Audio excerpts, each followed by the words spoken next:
What's up guys? Ito nga yung araw na bumili ako ng motor. Ito nga pala yung motor na bibili natin. Sapat na nga pala yun, siyempre kinetic ko muna yung motor bago natin bilhin. Di talaga kasi may iwasan guys kapag bumili ka ng second hand na meron talagang mga ayusin. Meron nga kumakapot na rinig guys kasi minor na naman kaya natin ayusin. Siyempre pinapakinggan natin ngayon yung truck ng makina kung maayos ba.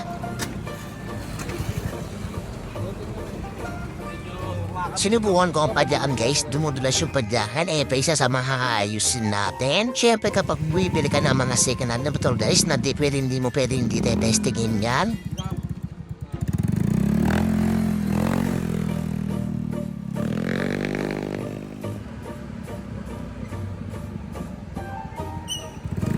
Pagkatapos nga ma-testing guys, meron ako naramdaman pero okay lang yan guys, ayusin na lang natin, kaya nga binayaran ko na. Okay naman yung nakakadin natin guys, maganda siya kausap kaya nagkasala kami ng usap at nagkabayaran na. Siyempre normal yan guys, kapag bibili ka ng second hand na motor guys, talaga may aayusin. Di pwedeng wala, kompleto wari pa sa raperis itong motor kaya wala na tayo magiging problema.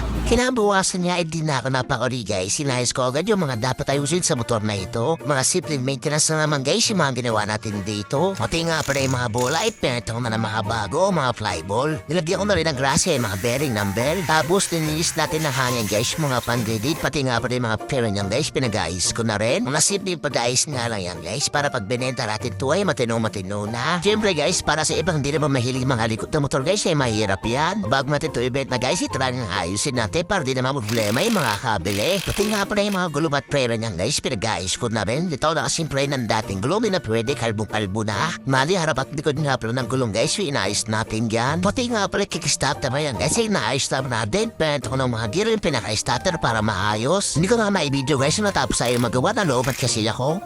A few moments later. Mga ilang oras na nakalipas guys, di pa nalinis yung motor ay pumunta na yung bayar natin. Di pa nga nila testing ay binayar na, kaya sabi ko testingin muna nila para makita muna nila yung andar.